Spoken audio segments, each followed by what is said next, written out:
Oh, come on, sir. So full camera. In front of you. Full camera.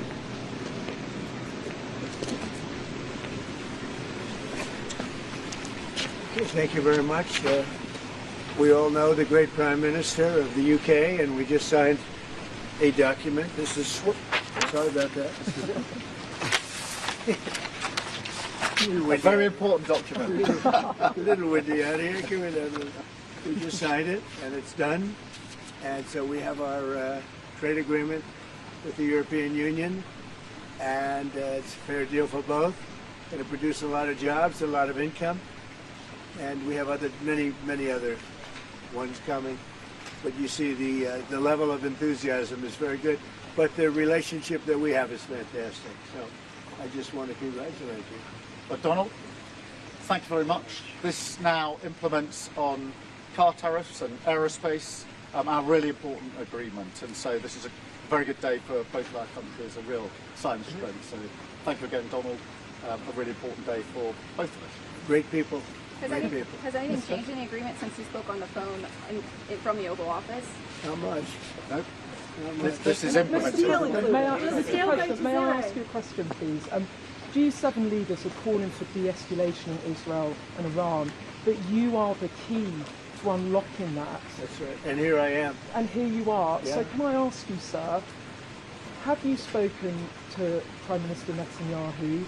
When might you speak to him? I've spoken to everybody. What will you say? Israel is doing very well, as you probably noticed, and I gave Iran 60 days, and they said no, and the 61st you saw what happened.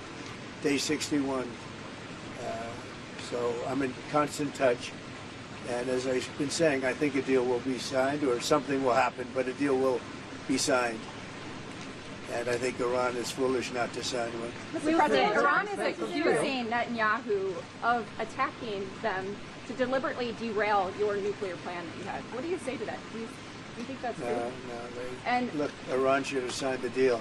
If it would help bring Iran to the negotiating table, would you guarantee that the U.S. would not get involved militarily? Well, I think Iran basically is at the negotiating table. They want to make a deal. And as soon as I leave here, we're going to be doing something. But I have to leave here. I have, this commitment. I have a lot of commitments. I have a commitment to a lot of countries, including the UK, where we just signed our deal. Mr. President, When will settling on steel tariffs?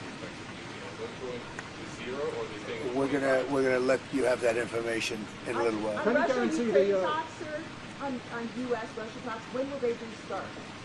They're starting already. Mr. President, do you agree to the European push to apply more sanctions on Russia? Do the U.S. support that? Well, Europe is saying that, but they haven't done it yet. Let's see them do it first. you told me earlier that you could sanction Russia. Why wait? Why wait to sanction them? Because I'm waiting to see whether or not a deal is signed. Can you guarantee the UK won't be subject And don't to forget, any sanctions cost us a lot of money. When I sanction a country, that costs the U.S. a lot of money, a tremendous amount of money. It's not just let's sign a document. You're talking about billions and billions of dollars. Sanctions are not that easy. It's not just a one-way street. And just quickly, do you think that Israel can... Is that still proceeding? You can just sort of review of that. Yeah, we're proceeding with that. It's a really important deal to both of us. I think the President is doing a review. We did a review when we came into government, so that makes good sense to me. But it's a really important... We're very long-time partners and allies and friends, and we've become friends in a short period of time. He's slightly more liberal than I am, to put it mildly. Always stand slightly on the left. But for some reason we get along. We make it work. Mr. President, is your Ukraine get in the way of arming Israel? There's quite a few British voters who worry you side more with the Russians over the Ukraine war. Can you reassure British people that is not the case? You know what I side on? Saving lives. I only care about saving lives. We have nothing to do with it except that Biden stupidly let us get into that mess and gave him $350 billion. $350 billion. And yet, despite that, you saw how we did in the Middle East. We took in $5.1 trillion.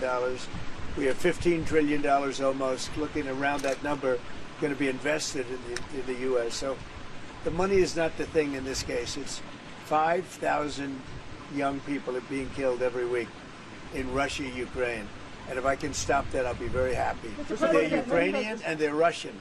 So you could say, what am I doing? But I'd like to see if I could stop Do you it. think that Israel can fully eliminate the threat that Iran poses, this nuclear threat that they pose, without the United States military help? Who said that? No, I'm asking if you believe they can without It doesn't, the it's help. irrelevant. Something's going to happen. Have you spoken to the Consider traveling to the Mideast as part of any talks if it would help broker a deal? Yeah, with Iran? yeah, but I think we're doing pretty well. We're talking.